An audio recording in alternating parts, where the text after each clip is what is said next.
Assalamualaikum warahmatullahi wabarakatuh. Selamat datang di Manunggaling Misteri. Bersiaplah untuk menikmati kisah ini. Mari kita mulai.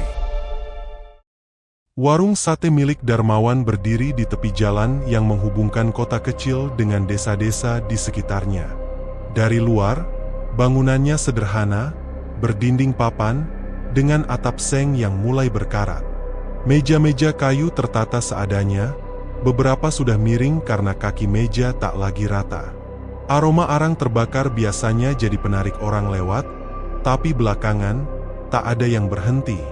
Sudah 3 minggu ini warung itu sepi. 1 atau 2 pembeli datang hanya untuk bungkus, lalu menghilang begitu saja tanpa janji kembali. Padahal, resep sate yang dipakai Darmawan sama seperti dulu, bumbu kacang kental, daging empuk, dan sambal yang pedasnya mantap. Tapi entah kenapa, rasanya seperti ada yang memutus selera orang untuk mampir. Darmawan duduk di kursi dekat tungku, memandangi bara yang tinggal sedikit. Di depannya, tusukan-tusukan sate yang belum terjual tergeletak di baki. Dagingnya mulai menghitam meski belum dibakar. Kepalanya penuh pikiran. Utang warung pada pemasok daging belum dibayar, tagihan listrik menumpuk, dan kontrakan tempat mereka tinggal sudah beberapa kali diingatkan pemiliknya. Laras, istrinya, mulai sering mengeluh. Bukan hanya soal uang, tapi juga kesehatan Darmawan. Lelaki itu sering begadang, menunggu pembeli yang tak kunjung datang. Tubuhnya kurus, matanya cekung, dan rambutnya jarang disisir. Namun, rasa gengsi membuatnya tetap bertahan. Menutup warung sama saja mengakui kegagalan, dan itu tidak bisa ia terima. Malam itu, angin dari arah sawah bertiup cukup kencang, membuat lampu-lampu jalan bergoyang. Darmawan memutuskan untuk menutup lebih awal. Ia mematikan kipas angin kecil di sudut warung, mengumpulkan tusukan sate yang tersisa, dan mematikan bara arang.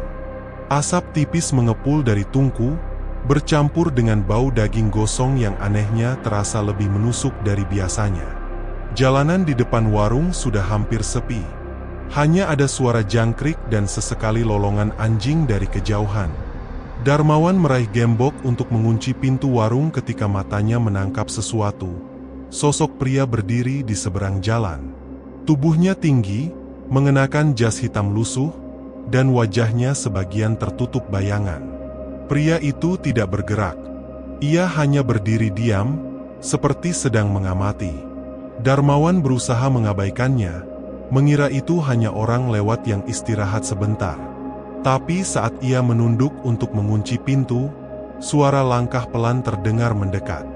Irama langkah itu teratur, berat, dan berhenti tepat di depan warung. Tanpa bicara, pria itu mengeluarkan sesuatu dari saku jasnya, selembar kertas lusuh. Gerakannya lambat, seperti sengaja membuat Darmawan memperhatikan. Kertas itu diremas sedikit, lalu diletakkan di atas meja terdekat. Angin malam yang dingin membuatnya bergeser sedikit, tapi tidak terbang. Darmawan menatap benda itu tanpa beranjak, sementara pria tadi sudah berbalik dan berjalan pergi, menghilang di tikungan jalan yang gelap. Warung jadi sunyi kembali. Satu-satunya suara hanyalah detak jantung Darmawan yang terasa lebih cepat dari biasanya. Ia menatap kertas itu lama, menimbang-nimbang apakah akan mengambilnya atau membiarkan saja. Rasa penasaran akhirnya mengalahkan rasa takut. Ia melangkah pelan, mengambil kertas itu, dan membukanya. Tulisan di dalamnya bukan seperti catatan biasa. Huruf-hurufnya aneh, tapi ada bagian yang bisa ia mengerti. Ada gambar peta sederhana, menunjuk ke arah hutan pinus di luar kota. Di bawah peta itu ada coretan kecil yang terbaca jelas. Untuk yang ingin menghidupkan bara lagi. Darmawan berdiri diam di tengah warung, memegang kertas itu erat-erat. Angin kembali bertiup, kali ini lebih dingin, seolah membawa bisikan yang tidak jelas dari arah jalan. Ia menoleh ke tikungan tempat pria itu menghilang, tapi hanya ada gelap. Tidak ada suara langkah, tidak ada tanda kehidupan. Hatinya berdebar aneh. Kata-kata di kertas itu berputar di kepalanya. Menghidupkan bara. Bara yang sekarang sudah mati di tungkunya. Bara yang dulu membuat orang berbondong-bondong datang. Pikiran itu terasa seperti godaan manis di tengah rasa putus asa. Ia memasukkan kertas itu ke dalam saku celana, lalu menutup pintu warung rapat-rapat. Dalam perjalanan pulang, langkahnya terasa berat, tapi matanya sesekali memandang ke arah hutan pinus di kejauhan. Arah yang sama dengan peta di kertas lusuh itu. Entah kenapa, malam itu Darmawan merasa seperti telah membuka pintu menuju sesuatu yang seharusnya tidak ia sentuh. Pagi itu, Darmawan tidak membuka warung. Ia menghabiskan waktu duduk di ruang tamu, memandangi kertas lusuh yang ia dapat malam sebelumnya. Peta di atasnya sederhana, namun garis-garisnya jelas menunjukkan arah menuju hutan pinus di luar kota. Setiap kali ia menatapnya, perasaan aneh menyeruak di dada. Antara takut, penasaran, dan dorongan kuat untuk mengikuti petunjuk itu. Menjelang sore, ia mengambil keputusan. Tanpa memberitahu Laras ataupun Putri, Darmawan memasukkan kertas itu ke saku, lalu berangkat. Ia hanya membawa senter kecil dan sebotol air minum. Sepeda motor tuanya melaju pelan meninggalkan jalan utama, masuk ke jalur tanah yang jarang dilewati. Udara sore terasa lembab, matahari mulai condong, membuat bayangan pepohonan memanjang di tanah. Hutan pinus itu sunyi. Jalan setapak dipenuhi daun kering yang rapuh, berderak setiap kali ia melangkah. Semakin jauh ke dalam, bau tanah basah bercampur aroma getah makin pekat. Angin membawa suara samar seperti rintihan, entah dari pohon atau dari sesuatu yang lain. Darmawan berusaha mengabaikannya dan fokus mencari tanda seperti di peta. Sekitar setengah jam berjalan, ia melihat sebuah bangunan reot di antara pepohonan. Gubuk itu nyaris tertelan lumut dan semak. Atapnya miring, dindingnya retak, dan ada lubang di beberapa bagian. Pintu kayu setengah terbuka, bergoyang pelan setiap kali angin lewat. Tidak ada tanda kehidupan di sekitar. Darmawan melangkah mendekat. Udara di depan gubuk terasa berbeda, lebih dingin, seakan matahari tidak bisa menembus area itu. Ia mendorong pintu perlahan. Di dalam, ruangan sempit itu dipenuhi bau apek dan amis. Ada meja rendah di tengah, di atasnya tergeletak mangkuk tanah liat berisi cairan hitam pekat. Di sudut ruangan, beberapa tulang hewan berserakan. Ia belum sempat memeriksa lebih lanjut ketika udara di belakangnya berubah berat. Suara napas kasar terdengar dari arah pintu. Perlahan, Darmawan menoleh. Sosok itu berdiri membungkuk, namun kepalanya tetap hampir menyentuh langit-langit. Tubuhnya dilapisi bulu tebal berwarna merah tua. Matanya menyala seperti bara, dan dari mulutnya keluar uap putih di udara dingin. Bau anyir bercampur amis darah menyerang hidung Darmawan, membuatnya hampir muntah. Jari-jari makhluk itu panjang, berujung kuku hitam runcing. Genderuwo merah. Makhluk itu melangkah masuk, lantai kayu berderit di bawah bobotnya. Ia mendekat tanpa suara, hanya menatap Darmawan dari atas. Tatapan itu seperti menembus kulit dan langsung ke tulang. Darmawan terpaku, tidak mampu bergerak. Lalu, tanpa suara, makhluk itu mengangkat tangannya dan menunjuk ke mangkuk tanah liat di meja. Darmawan tahu ini adalah ujian pertama. Tangannya gemetar saat ia meraih pisau kecil yang tergeletak di meja.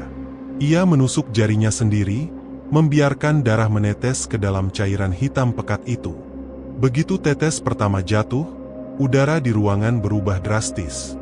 Api merah menyala di mangkuk tanpa bahan bakar, membesar tapi tidak membakar apapun di sekitarnya. Api itu tidak seperti api biasa, warnanya merah tua, berputar seperti pusaran air. Dari dalamnya muncul asap tebal yang berbau gosong dan daging terbakar. Asap itu melingkari Darmawan, masuk ke hidungnya, membuat kepalanya ringan dan pikirannya kabur. Di sela kabut itu, ia melihat bayangan-bayangan seperti tumpukan uang, piring sate penuh pelanggan, dan wajahnya tersenyum lebar. Makhluk itu berdiri diam, hanya mengawasi. Api di mangkuk perlahan mengecil hingga padam, menyisakan cairan hitam yang kini terlihat lebih kental. Genderuwo merah menggeram pelan, lalu melangkah mundur ke sudut gelap ruangan. Dalam hitungan detik, tubuhnya larut seperti asap, meninggalkan bau anyir yang lebih kuat. Darmawan berdiri sendirian lagi.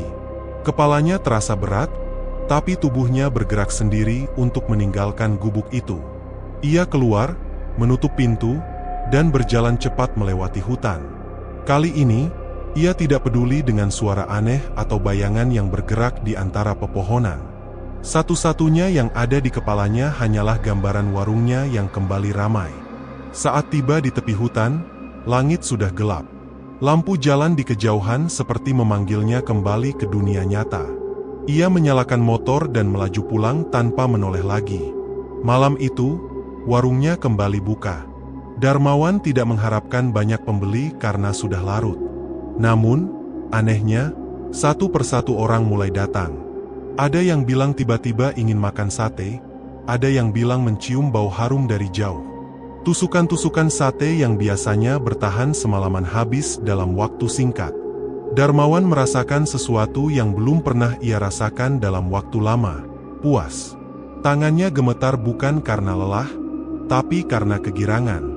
Bara di tungku kembali menyala terang, seolah malam ini adalah awal dari sesuatu yang besar.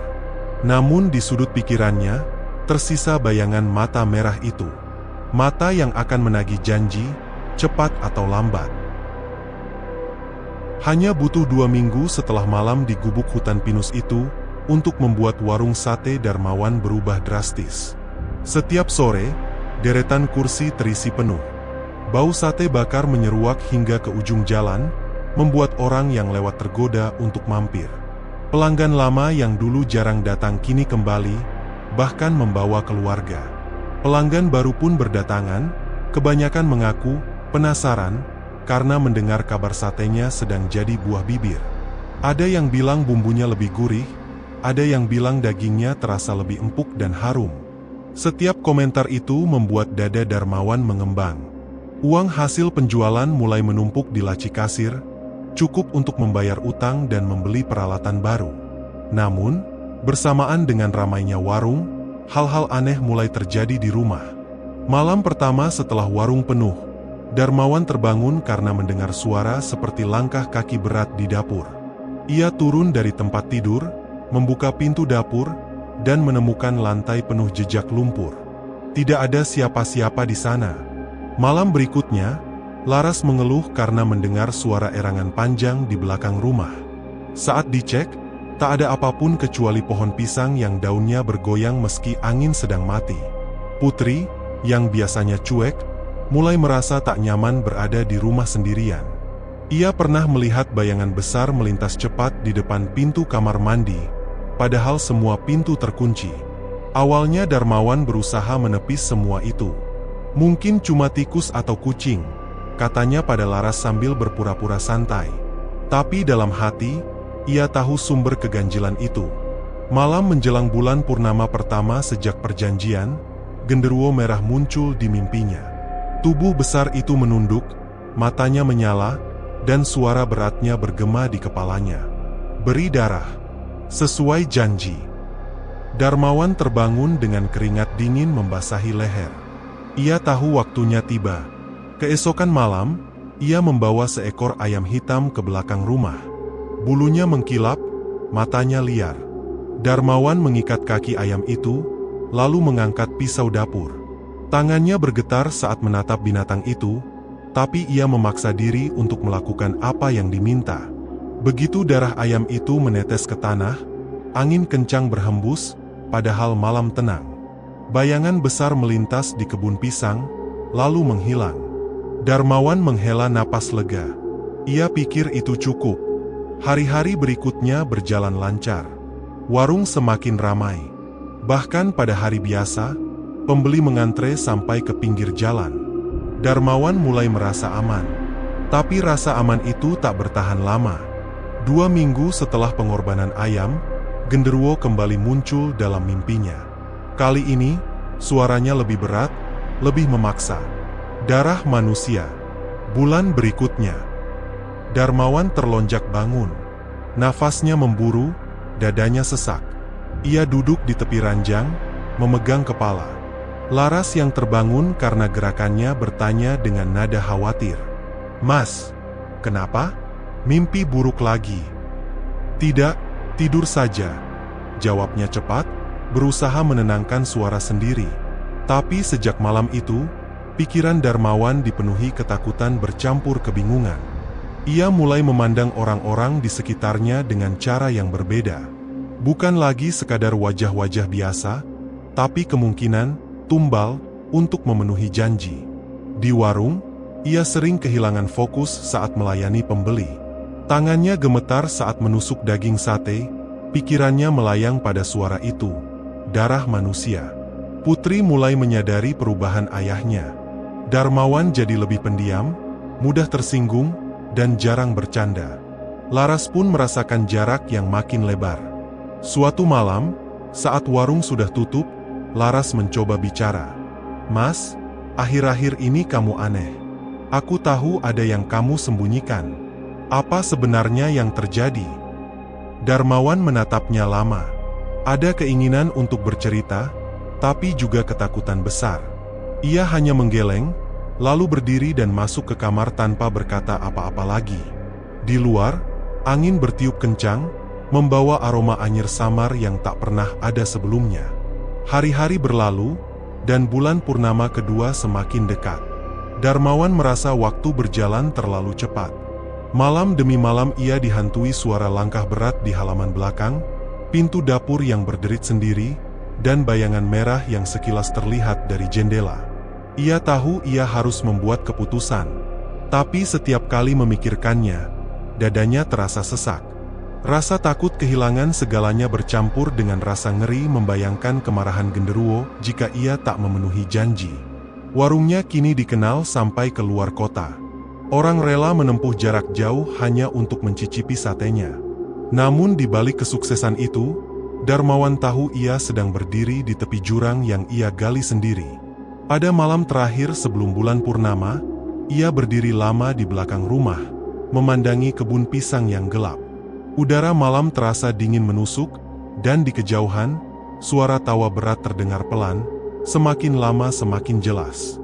Bulu kuduknya berdiri. Ia menutup matanya, mencoba mengusir suara itu. Tapi semakin ia menutup telinga, suara itu semakin keras. Dalam gelap, ia merasa sesuatu sedang menatapnya, menunggu. Darmawan menggenggam pisau dapur yang ia bawa, telapak tangannya basah oleh keringat.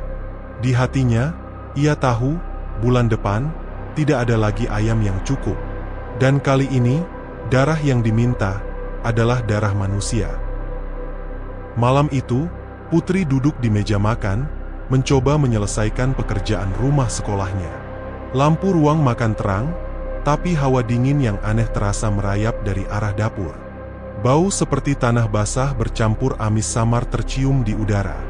Awalnya ia mengabaikan, tapi dari sudut mata, ia melihat sesuatu. Sosok tinggi, terlalu tinggi untuk ukuran manusia, berdiri diam di pojok dapur. Tubuhnya gelap, hanya bentuk siluetnya yang terlihat. Saat ia menoleh langsung, sosok itu hilang begitu saja, seolah tidak pernah ada. Putri menelan ludah. Hatinya berdegup cepat. Ia mencoba meyakinkan diri bahwa itu hanya bayangan, pantulan dari lampu atau imajinasinya yang lelah. Namun rasa dingin itu tetap ada, menusuk sampai ke tulang. Malam-malam berikutnya, ia mulai sering terbangun. Suara langkah kaki berat terdengar dari dapur. Kadang terdengar suara kursi bergeser, kadang seperti seseorang menjatuhkan sendok. Setiap kali ia memberanikan diri mengintip, tidak pernah ada siapa-siapa. Semua barang di tempatnya, tapi hawa dingin dan bau amis selalu tertinggal. Laras, ibunya, juga mulai menunjukkan perubahan yang membuat Putri cemas. Wajahnya pucat, sering pingsan tiba-tiba saat sedang menyiapkan bahan sate di dapur. Bahkan pernah, Laras pingsan sambil menggenggam pisau tajam. Ketika sadar, matanya terlihat kosong, lalu ia bicara sendiri dengan suara yang tidak seperti suaranya. Suatu sore, Putri menemukan ibunya duduk di lantai dapur, punggungnya menghadap ke pintu, rambut panjangnya menutupi wajah. Bibirnya bergerak cepat, tapi suaranya berat dan serak, seperti suara laki-laki yang tua. "Ibu," panggil Putri pelan. Laras tidak menoleh. Hanya bahunya yang bergerak naik turun, seperti sedang tertawa pelan. Putri mundur perlahan, napasnya tercekat. Ia tahu ada yang tidak beres, tapi rasa takut membuatnya kaku. Hari-hari berjalan, dan warung ayahnya semakin ramai. Orang-orang memuji rasa sate yang semakin enak. Setiap malam, Darmawan pulang membawa uang lebih banyak dari sebelumnya. Tapi di rumah, suasana justru semakin berat. Putri merasa rumah mereka seperti dipenuhi sesuatu yang tak terlihat, sesuatu yang selalu mengawasi. Ia mulai menulis semua kejadian aneh itu di buku hariannya. Tanggal, waktu, dan detail yang ia ingat dicatat rapi. Bayangan di dapur, langkah kaki jam 2 pagi, bau amis di kamar mandi. Tulisnya di halaman-halaman yang makin penuh. Suatu malam, saat menulis, ia mendengar suara seperti benda berat diseret dari bawah meja makan. Ia menunduk pelan, menatap ke kolong meja. Di sana, sesuatu bergerak. Dua mata merah menyala menatap balik dari dalam kegelapan. Tubuh besar itu berjongkok, wajahnya hampir menyentuh lantai, dan bibirnya terbuka memperlihatkan gigi hitam panjang. Putri terpaku, jantungnya seperti berhenti berdetak. Mata itu tidak berkedip, hanya menatap, lalu perlahan menghilang seperti kabut yang tersapu angin. Ia menjatuhkan pena, kursi terdorong ke belakang, dan ia berlari masuk ke kamarnya, mengunci pintu rapat-rapat. Keesokan paginya, Putri memberanikan diri menceritakan kejadian itu pada ayahnya. "Yah, aku lihat sesuatu." Matanya merah, dia di bawah meja makan, ucapnya dengan suara bergetar. Darmawan menatapnya lama, ekspresinya sulit dibaca. "Jangan ngomong macam-macam, Putri. Itu cuma mimpi atau halusinasi," jawabnya cepat, lalu beranjak pergi. Putri bisa merasakan nada ayahnya bukan menenangkan, tapi menutup pembicaraan. Seolah ia tahu sesuatu, tapi memilih diam. Malam itu, Laras kembali pingsan saat menyiapkan sate untuk besok. Kali ini, Putri melihat langsung ibunya terjatuh, tubuhnya kejang, lalu bibirnya mengucapkan kata-kata asing yang tidak dimengerti. Saat sadar, Laras menangis tanpa sebab, lalu memeluk Putri erat-erat, seperti takut kehilangannya. "Bu, kita kenapa jadi begini?" tanya Putri sambil menahan tangis.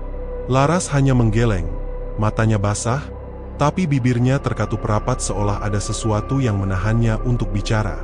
Sejak malam itu, Putri tidur dengan lampu menyala. Namun suara langkah kaki di dapur tak pernah hilang. Kadang terdengar dari atap, kadang dari halaman belakang.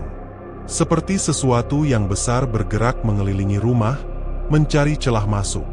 Warung terus membawa uang, tapi rumah itu semakin terasa seperti perangkap. Putri tahu ia tidak sedang berhadapan dengan hal biasa. Buku hariannya kini menjadi satu-satunya tempat ia bisa mengungkapkan semuanya tanpa takut diabaikan. Ia menulis dengan cepat setiap kali kejadian aneh terjadi, meski kadang tangannya gemetar. Suatu malam, ia menulis sambil menahan rasa kantuk. Dari arah dapur, suara kursi bergeser terdengar lagi. Kali ini, langkah kaki itu tidak berhenti. Suara berat itu mendekat ke ruang makan, lalu berhenti tepat di depan meja tulisnya. Bau amis menguar, membuat perutnya mual. Ia menoleh pelan.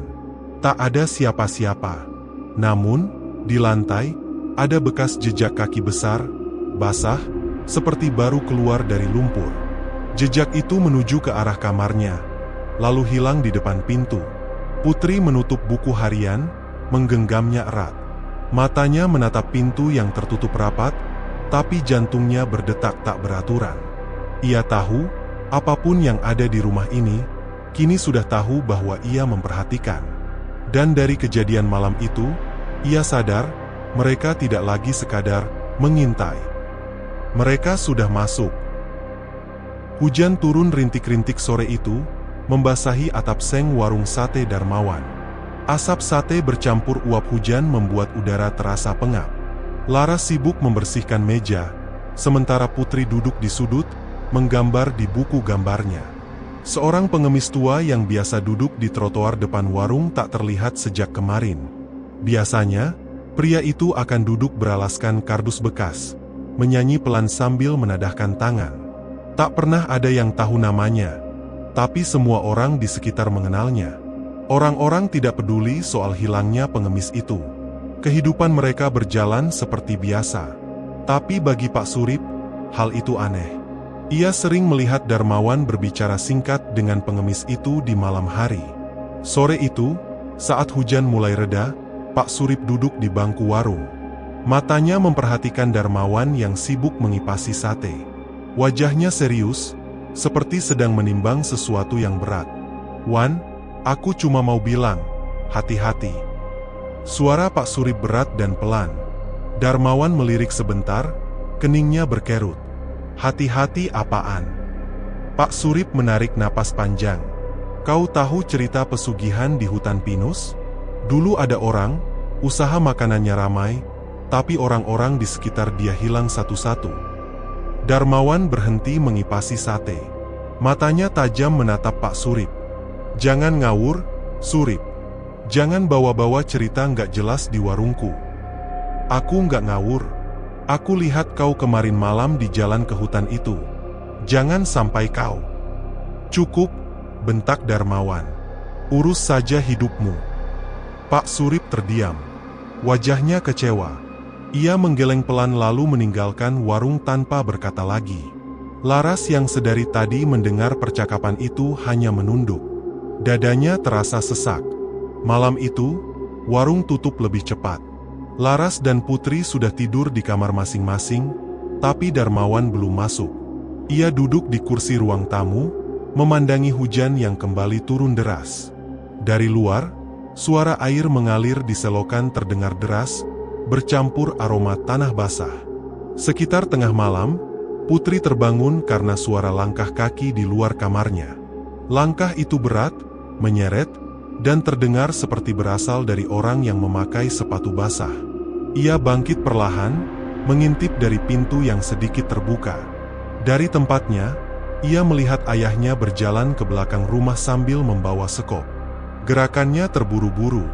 Bajunya basah kuyup, tapi ia tidak peduli.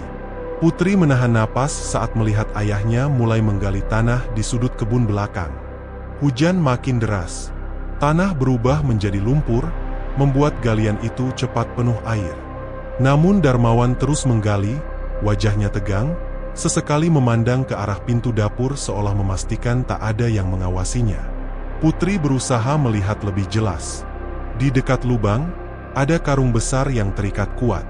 Bentuknya aneh, seperti menutupi sesuatu yang memanjang dan berat. Saat Darmawan menyeret karung itu ke tepi lubang, Putri merasa perutnya mual. Karung itu jatuh menimbulkan bunyi, duk, berat. Seperti benda keras membentur lumpur. Darmawan mendorongnya masuk ke dalam lubang, lalu menimbunnya kembali dengan tanah dan lumpur. Setiap cangkul menancap, tanah bercampur air memercik ke wajahnya. Darmawan tidak berhenti sampai lubang itu kembali rata, seolah tidak pernah ada galian di sana. Putri mundur perlahan, tubuhnya gemetar. Ia masuk kembali ke kamar, menarik selimut sampai menutupi kepala. Matanya membelalak, air matanya jatuh tanpa suara. Sementara itu, Darmawan berdiri memandangi tanah yang baru ditutup. Nafasnya berat, tangannya kotor penuh lumpur. Di telinganya, suara berat dan parau terdengar samar, seperti bisikan dari dalam kepalanya. "Darah manusia, sudah kau berikan. Bulan depan, yang berikutnya." Ia menutup matanya, merasakan bulu kuduknya berdiri. Lalu ia berjalan kembali ke dalam rumah, meninggalkan jejak lumpur di lantai dapur.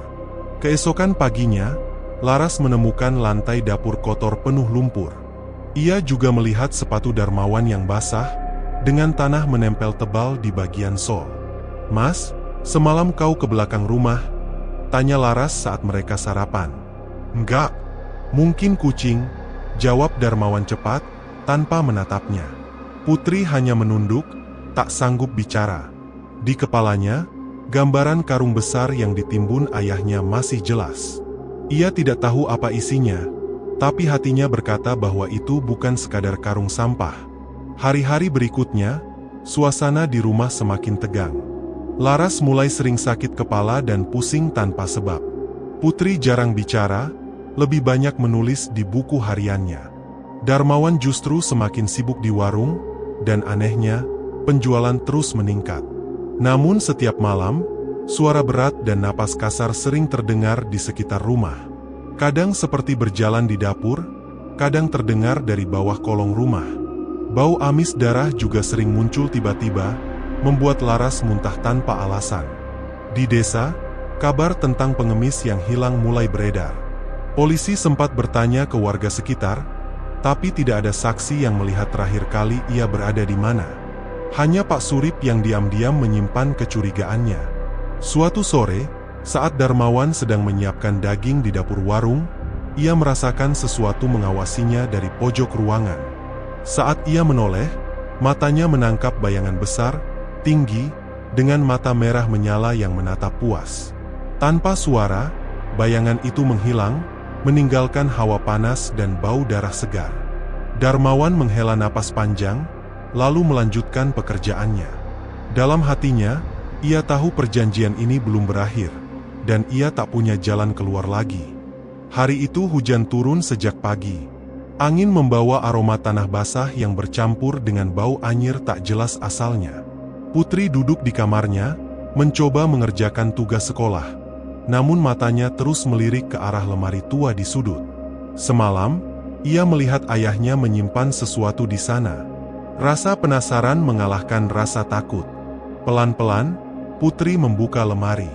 Di balik tumpukan kain bekas dan kardus kosong, ia menemukan sebuah buku tebal berkulit hitam. Kulitnya retak, ujung-ujungnya kotor, dan ketika dibuka, aroma menyengat seperti daging mentah langsung menusuk hidungnya. Halaman-halamannya dipenuhi simbol aneh, lingkaran, garis-garis menyilang, gambar makhluk tinggi dengan mata merah, dan coretan bahasa yang tak pernah ia lihat sebelumnya. Di halaman belakang, sebuah tulisan tangan yang jelas-jelas memakai darah menggores kalimat pendek. Jika ritual tak dilanjutkan, nyawa penukar akan diambil. Jantung Putri berdegup kencang. Tiba-tiba ia menyadari sesuatu, bau daging mentah itu bukan hanya dari buku. Dari arah dapur, aroma itu semakin kuat. Ia berjalan pelan, menahan napas, lalu mengintip. Laras berdiri di dekat meja, tubuhnya gemetar, rambutnya berantakan. Matanya memerah seperti habis menangis, tapi tatapan itu kosong. Mulutnya komat-kamit mengucapkan kata-kata yang terdengar berat, seperti dari tenggorokan orang lain. Bahasa itu asing, kasar, dan membuat bulu kuduk Putri berdiri. "Bu," suara Putri bergetar. Laras menoleh, tapi bukan senyum hangat ibunya yang ia lihat. Sebuah tatapan tajam, bibir menyeringai, dan dari sudut mulutnya menetes darah segar. Putri menjerit, berlari keluar dapur. Napasnya memburu. Belum sempat ia menenangkan diri, pintu depan diketuk keras. Ia membukanya, dan di sana berdiri Bu Murni, tetangga sebelah yang dikenal ramah tapi selalu memperhatikan gerak-gerik keluarga mereka. "Putri, mana orang tuamu?" tanya Bu Murni, wajahnya tegas tapi khawatir. Putri terdiam. Matanya masih lebar, napasnya tak teratur. "Dengar, Nak. Ibu sudah lama curiga. Ada yang gak beres di rumah ini. Tolong, katakan yang sebenarnya." Suara itu membuat Putri hampir menangis. Ia ingin bercerita, tapi ketakutan menahan lidahnya. Bu Murni akhirnya melangkah masuk tanpa diundang. Begitu sampai di ruang tengah, ia langsung mengendus pelan. "Astagfirullah, ini bau apa?" Bau daging mentah itu semakin menusuk, bercampur dengan hawa panas yang entah kenapa terasa menyelimuti seluruh ruangan. Dari dapur, Laras muncul. Namun kali ini ia tidak berbicara sendiri. Ada suara lain, berat, serak, dan jelas bukan suara manusia. "Pergi, atau kau ikut menjadi bagian dari tumbal," ucap suara itu melalui mulut Laras. Bu Murni mundur selangkah, wajahnya pucat. "Laras, Ini aku, Murni. Istighfar. Sadarlah. Tiba-tiba, Laras tertawa. Tawanya keras, tak wajar, seperti gema dari lorong kosong. Matanya menatap tajam ke arah Putri, lalu beralih ke Bu Murni. Putri menjerit, memegang erat buku hitam yang masih ia genggam. Bu Murni, aku nemuin ini di lemari. Ada tulisan, kalau ritualnya berhenti, nyawa penukar diambil. Mata Bu Murni membesar. Ia langsung menarik Putri menjauh dari Laras. Namun langkah mereka terhenti saat mendengar suara berat dari luar jendela. Suara napas panjang, dalam, dan panas, seperti hembusan dari hewan besar. Dari balik tirai, bayangan tinggi dan besar bergerak pelan. Kepala itu hampir menyentuh plafon, dan dua mata merah menyala menatap langsung ke arah mereka. Ruangan mendadak dingin. Bu Murni berbisik, "Kita harus keluar dari rumah ini. Sekarang." Namun sebelum mereka bisa bergerak, Laras melangkah cepat ke arah mereka. Tangannya mencengkeram bahu Putri.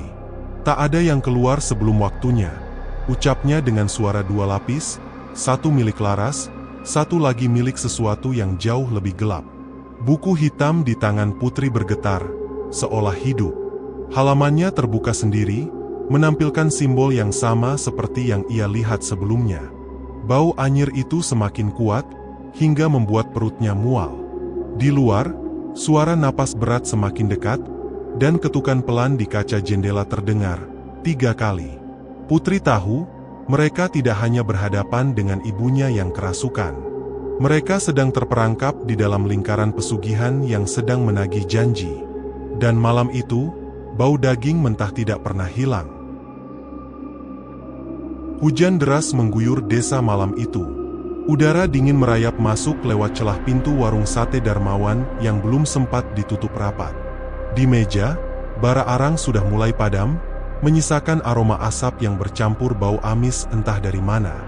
Darmawan duduk sambil menghitung uang, matanya tak lepas dari lembaran-lembaran yang ia tumpuk di depan. Wajahnya lelah, tapi ada senyum tipis di bibirnya. Tiba-tiba pintu warung terbuka keras. Sosok Bu Murni berdiri di sana, basah kuyup. Wanita tua itu terkenal sebagai orang yang paham hal-hal gaib. Matanya menatap tajam ke arah Darmawan, seolah bisa menembus isi kepalanya. Tanpa banyak bicara, Bu Murni masuk, menutup pintu, lalu berdiri di hadapan Darmawan. "Kamu tahu nggak, Wan, apa yang sudah kamu bangunkan?" Suaranya berat, nyaris seperti bergema di telinga. Darmawan menegakkan tubuhnya. "Apa maksudnya, Bu? Saya nggak ngerti." Bu Murni menghela napas panjang. Genderuwo merah, makhluk itu pernah tinggal di desa ini puluhan tahun lalu. Dia makan seluruh satu keluarga, anak, istri, bahkan kakek yang sudah tua. Semua lenyap dalam semalam. Setelah itu, desa ini melakukan ritual penutup. Makhluk itu dikunci, perjanjiannya dihentikan. Dan sekarang, kamu sudah mengaktifkannya lagi. Rahang Darmawan mengeras. Kata-kata Bu Murni menusuk, tapi di dalam hatinya, ia tahu ada kebenaran di situ. Sejak warungnya ramai, hidupnya memang tidak sama. Suara langkah di malam hari, bayangan yang melintas di dapur, dan tumbal yang diambil secara diam-diam. "Kalau kamu mau, saya bisa bantu memutuskan perjanjian itu," lanjut Bu Murni. "Tapi syaratnya satu, tumbal akhir bulan ini tidak boleh diberikan. Kalau itu terjadi, dia akan terus menagih, sampai semua nyawamu habis." Hening memenuhi ruangan. Hanya suara hujan yang memukul atap seng. Darmawan bangkit, berjalan ke arah dapur. "Bu, saya terima kasih sama niat baiknya. Tapi warung ini adalah satu-satunya jalan saya bayar utang, sekolahin Putri, dan hidupin keluarga. Kalau perjanjian ini diputus, habis sudah semuanya. Semua yang kamu pikir kamu selamatkan, justru akan hilang," potong Bu Murni dengan nada getir. "Kamu nggak tahu apa yang dia mau, Wan. Dia nggak sekadar minta darah. Dia mau keturunanmu, mau hidupmu, mau semuanya."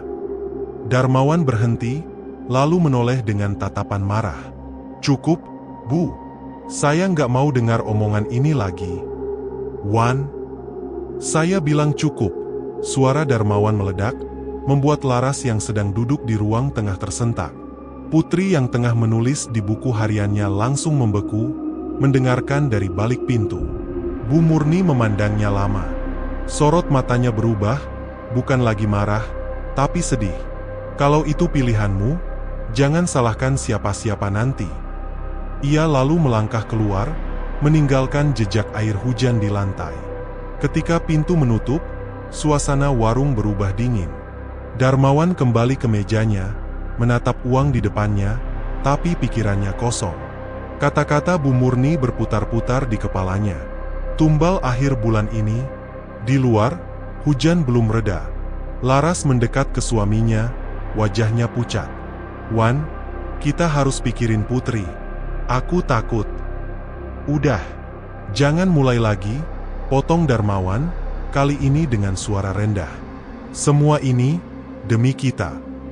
Tapi Laras tahu, suara suaminya bergetar. Malam itu, ketika semua sudah tidur, Darmawan duduk sendirian di dapur. Lampu redup, kompor mati, tapi bau daging mentah tercium dari arah belakang rumah. Ia bangkit, melangkah ke pintu belakang, dan melihat tanah becek di dekat pohon pisang. Bekas galian yang semalam sudah ia tutup rapat, kini terbuka lagi. Di dalam lubang itu, ada bekas darah bercampur air hujan. Dan samar-samar, di tepi kebun, terlihat sosok besar, berbulu lebat, dengan mata merah menyala menatapnya. Nafasnya berat, terdengar meski jaraknya cukup jauh. Darmawan mundur perlahan, menutup pintu, dan bersandar dengan keringat dingin membasahi punggung. Di kepalanya, satu hal jelas, perjanjian ini tidak akan berhenti hanya karena ia ingin. Di kamarnya, Putri belum tidur. Ia menulis di buku hariannya. Ayah marah sama Bu Murni. Aku nggak tahu kenapa. Tapi aku lihat ayah keluar lagi malam-malam. Dari jendela, aku lihat mata merah di kebun. Itu bukan manusia. Tetes hujan di luar berubah seperti ketukan keras di atap. Angin membawa aroma amis masuk ke rumah, membuat Laras gelisah dalam tidurnya. Darmawan duduk di kursi dapur sampai fajar, mencoba meyakinkan diri bahwa ia masih bisa mengendalikan semuanya. Namun jauh di dalam hati, ia tahu, waktu mereka semakin sedikit. Darmawan menatap pemuda tunawisma yang duduk di pinggir jalan. Tubuhnya kurus, rambut aut-autan, dan pakaiannya lusuh. Ia melihatnya seperti melihat sepotong daging segar yang siap dikorbankan. Sudah beberapa minggu ini, Darmawan terus merasakan tekanan dari genderuwo merah. Ritual sebelumnya tak cukup memuaskan. Makhluk itu menginginkan tumbal baru, dan Darmawan tahu waktunya semakin dekat. Langkahnya berat ketika ia menyusuri jalan menuju warung. Di dalam pikirannya, suara serak genderuwo terus bergema. Darahnya, sekarang, bisikan itu menusuk telinga, membuat tubuhnya merinding meski matahari siang terik. Malam itu, Darmawan mempersiapkan segala perlengkapan ritual. Ia mengambil ayam hitam sisa tumbal pertama, kini sudah membusuk separuh, untuk dijadikan umpan memanggil sang makhluk. Udara di sekitar rumahnya tiba-tiba menjadi berat. Dapur warung terasa sesak. Namun begitu ia mulai mengucapkan mantra dari buku hitam, sesuatu terasa salah. Nyala lilin bergoyang tak beraturan, lalu padam bersamaan. Hembusan angin dingin menembus dari celah-celah dinding. Darmawan mencoba menyalakan kembali, tapi tangannya bergetar. Samar-samar, ia mendengar langkah berat mendekat. Tanah di bawah kakinya seperti bergetar. Mata merah menyala muncul dari kegelapan dapur, disusul tubuh besar penuh bulu dan bau anyir menusuk. Genderuwo merah berdiri tepat di hadapannya. Aku sudah siapkan, Darmawan mencoba bicara, tapi suaranya tercekat. Makhluk itu menggeram pelan, namun nada suaranya syarat amarah. Dagingnya, mana? Belum sempat. Malam ini aku. Genderuwo menghantam meja kayu di depannya, membuat peralatan masak terlempar. Piring pecah, pisau jatuh beradu di lantai. Janji kau telak, teriaknya, Suaranya bergema seperti ribuan mulut berbicara bersamaan. Darmawan terhuyung ke belakang. Aku akan dapatkan dia. Aku akan. Tapi sebelum ia selesai bicara, makhluk itu menghilang, meninggalkan aroma daging mentah yang busuk. Sejak malam itu, gangguan mulai muncul bahkan di siang hari. Api tiba-tiba berkobar di salah satu sudut dapur warung saat pelanggan sedang makan. Asap pekat memenuhi ruangan, membuat semua orang panik. Anehnya, api itu padam sendiri hanya beberapa menit setelah membakar bagian dinding. Seorang ibu yang ketakutan berlari keluar sambil menyeret anaknya. Warung ini, ada yang nggak beres, teriaknya di depan semua orang. Sejak kejadian itu, pembeli berkurang drastis. Bahkan orang-orang yang dulu setia makan di sana mulai menjauh. Mereka berbisik-bisik di luar, menatap Darmawan dengan pandangan curiga. Di rumah, keadaan semakin kacau. Laras sudah tak bisa bicara normal. Matanya merah, tubuhnya kurus, dan kulitnya pucat. Ia sering tertawa sendiri lalu menangis histeris tanpa alasan. Dokter yang memeriksanya menyarankan agar Laras dirawat di rumah sakit jiwa. Putri yang sedari awal mencoba mencatat semua kejadian di buku hariannya, justru menghilang begitu saja. Malam sebelumnya, Darmawan masih melihatnya di kamar. Pagi harinya, jendela kamar terbuka lebar, tirai sobek, dan buku harian itu tergeletak di lantai, basah oleh air hujan. Darmawan membaca halaman terakhir. Tulisan Putri tergesa-gesa, tinta melebar. Kalau aku hilang, cari aku di bawah meja dapur. Dia memanggilku, dia mengajakku pergi. Darah Darmawan berdesir. Ia teringat suara-suara langkah yang sering terdengar dari bawah meja, suara yang selama ini ia abaikan. Malam berikutnya, Darmawan mencoba menunggu di dapur. Ia menyalakan satu lilin, duduk menghadap meja yang disebut Putri di tulisannya. Tak lama, udara di ruangan berubah dingin. Lilin bergetar. Dari bawah meja, keluar bau anyir menyengat. Sesosok tangan besar berbulu muncul, meraih lantai seperti mencari pijakan.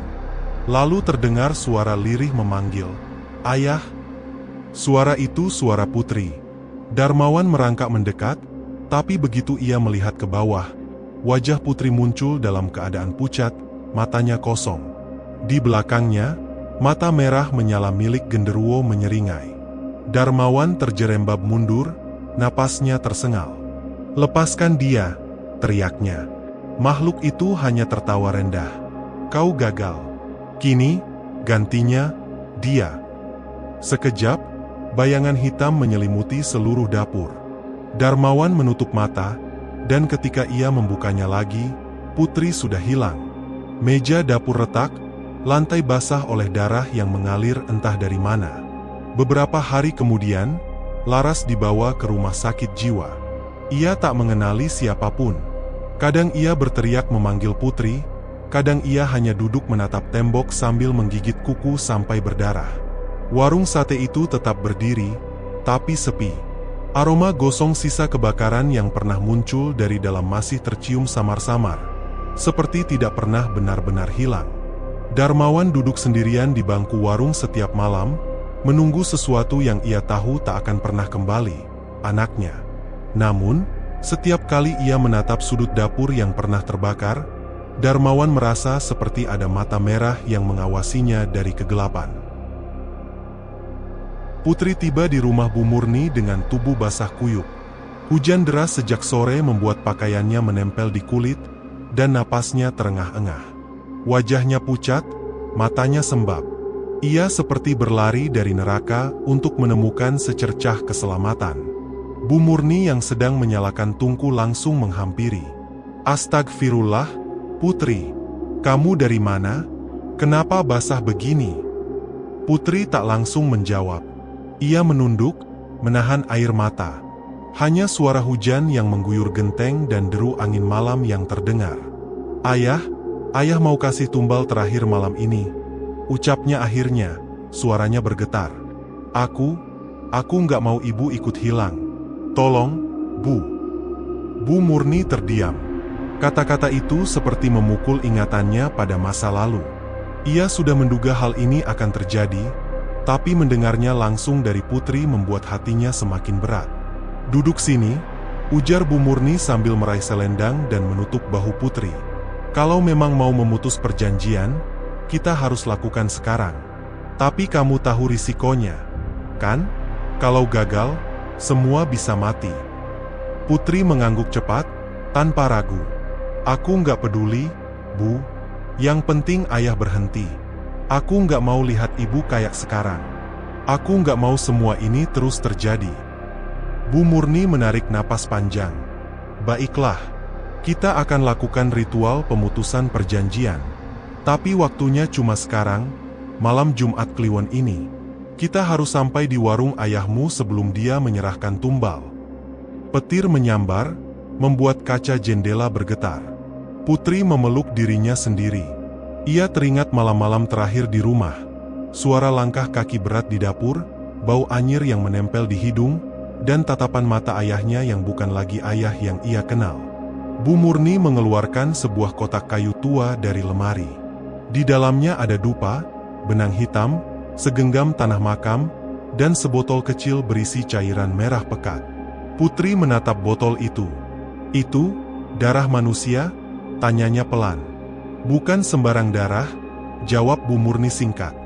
"Ini darah dari orang yang pernah selamat dari perjanjian. Langka sekali. Tanpa ini, ritual kita nggak akan punya kekuatan." Jam dinding menunjukkan pukul 23. Malam semakin pekat. Angin bertiup kencang, membawa aroma basah tanah dan dedaunan dari luar. Bu Murni menyiapkan sesaji di atas kain putih. 3 lilin hitam dinyalakan, dan asap dupa mulai memenuhi ruangan. "Kamu harus kuat, Putri," kata Bu Murni sambil menatap tajam. "Begitu kita mulai, makhluk itu akan tahu. Dia akan mencoba menghalangi kita. Kalau kamu takut, kita kalah." Putri mengangguk lagi. "Aku nggak akan mundur." Mereka berjalan keluar rumah. Hujan sudah reda, tapi jalan licin dan becek. Sepanjang perjalanan menuju warung, Putri merasa seperti diawasi. Beberapa kali ia menoleh, tapi hanya gelap dan pepohonan basah yang terlihat. Ketika mereka hampir sampai, terdengar suara aneh dari arah belakang. Langkah kaki berat. Bukan langkah manusia. Suaranya bergema, semakin dekat. "Bu, itu..." "Jangan noleh," potong Bu Murni tegas. "Dia sudah tahu kita di sini. Jalan terus." Putri menahan napas. Jantungnya berdegup kencang. Suara langkah itu semakin keras, lalu tiba-tiba berhenti. Keheningan mendadak terasa lebih mencekam. Warung Darmawan terlihat dari kejauhan.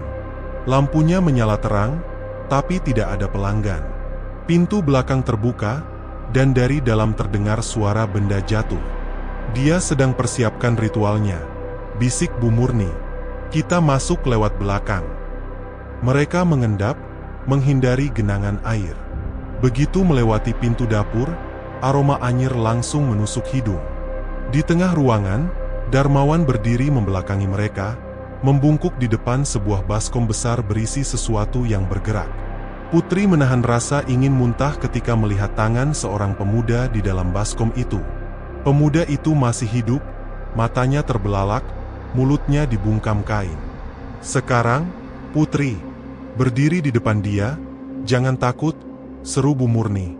Putri melangkah, meski lututnya gemetar. "Ayah, hentikan ini. Hentikan sekarang." Darmawan menoleh.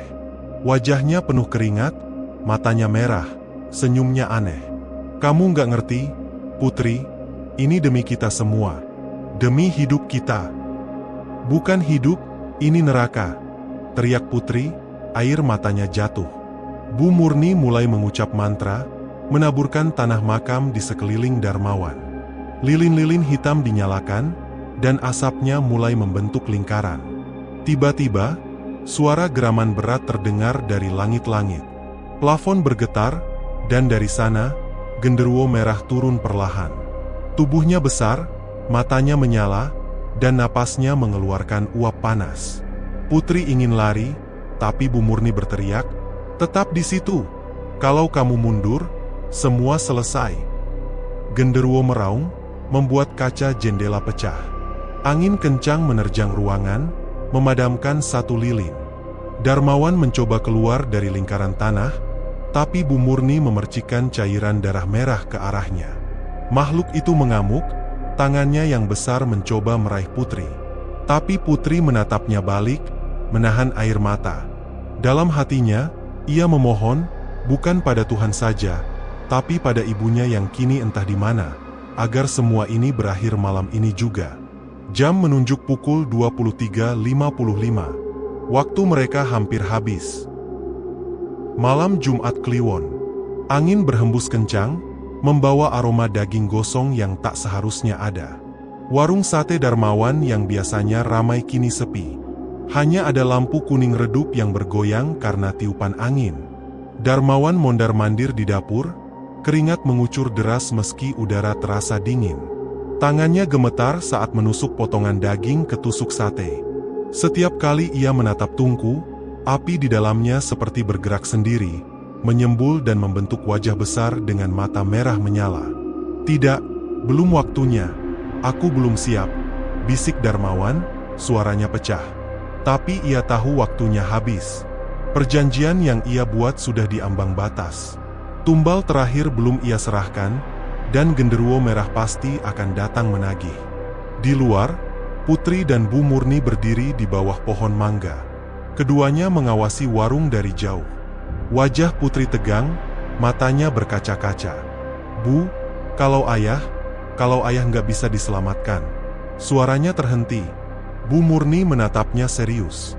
"Nak, kadang kita nggak bisa menolong orang yang nggak mau ditolong. Tapi kita bisa menghentikan mereka supaya nggak makin banyak korban." Putri menggigit bibirnya. Air mata jatuh tanpa ia sadari. Tiba-tiba, dari dalam warung terdengar suara seperti pintu kayu dibanting keras. Piring-piring jatuh, diikuti suara berat seperti napas makhluk besar. Darmawan terhuyung mundur dari tungku. Matanya membelalak melihat sosok setinggi hampir 2 meter, bertubuh besar, berbulu merah pekat, keluar dari kegelapan sudut dapur. Giginya besar dan runcing, meneteskan cairan hitam ke lantai. "Aku datang." Suara itu bergema, dalam dan menghantam dada Darmawan seperti pukulan. Darmawan mencoba mundur. "Tunggu. Aku bisa kasih kau lebih banyak nanti. Jangan sekarang." Genderuwo merah melangkah maju. Lantai berderit di setiap pijakannya. Perjanjian telah habis. Tak ada lagi tawar-menawar. Tiba-tiba, dari tungku sate, api menyembur tinggi. Bukan api biasa, warnanya merah darah, dan panasnya membuat udara bergetar. Bau daging terbakar menyebar cepat, menusuk hidung. Di luar, Putri memekik. "Bu! Ayah!" Ia berlari, tapi Bu Murni menariknya kuat-kuat. "Jangan, Nak. Kalau kamu masuk, kamu juga akan jadi tumbalnya." Di dalam, Darmawan jatuh tersungkur. Api mulai merambat ke meja, tirai, hingga dinding kayu. Genderuwo merah menunduk, menggapai dengan tangan besar dan berbulu. Kukunya panjang, tajam, dan berkilat di bawah cahaya api. "Tidak. Aku melakukan semua ini untuk keluarga. Aku cuma mau hidup lebih baik," teriak Darmawan putus asa. Genderuwo mendekatkan wajahnya, menatap lurus ke mata Darmawan. "Keluargamu tak lagi punya tempat untukmu." Tangan besar itu menyambar tubuh Darmawan, menyeretnya ke arah tungku yang kini menjadi lubang api besar. Darmawan berteriak, suaranya bercampur antara ketakutan dan penyesalan. "Putri!" Putri mendengar namanya dipanggil dari dalam, tubuhnya memberontak dari pegangan Bu Murni. Tapi Bu Murni memeluknya erat, seperti seorang ibu yang melindungi anak dari bahaya maut. "Nak, biarkan dia pergi. Ini harga dari perjanjiannya sendiri." Jeritan terakhir Darmawan terhenti saat tubuhnya ditarik masuk ke dalam api. Api itu menyala semakin besar, membungkus seluruh dapur. Dari luar, cahaya merahnya memancar lewat jendela, membuat bayangan-bayangan besar menari di dinding warung. Tak ada suara lain selain gemuruh api dan gelegar angin malam. Lalu, perlahan, api itu mereda sendiri. Seakan-akan tak pernah ada kebakaran. Putri dan Bu Murni berdiri terpaku. Bau gosong masih menyelimuti udara, bercampur dengan aroma sate yang anehnya terasa begitu segar. Pagi harinya, warga menemukan warung itu hanya tinggal rangka. Dindingnya hangus, atapnya bolong, dan di dalamnya hanya ada abu yang menumpuk di lantai. Tak ada tanda-tanda jasad Darmawan. Putri berdiri di depan bekas warung itu, menatap kosong. Di tangannya, ia menggenggam buku harian yang selama ini ia isi tentang kejadian-kejadian aneh di rumahnya. Ia tahu, cerita itu tak akan pernah dimengerti orang luar. Bu Murni berdiri di sampingnya. "Nak, kita harus pergi dari sini. Bau itu akan tetap ada." Putri mengangguk pelan. Saat ia berbalik, angin berhembus membawa aroma sate yang begitu kuat, seakan warung itu masih beroperasi. Di malam-malam berikutnya, warga yang lewat mengaku mencium bau sate terbakar dari arah warung kosong itu. Kadang, mereka bersumpah mendengar suara tusukan sate dan bara api yang menyala, diiringi tawa berat dari dalam kegelapan.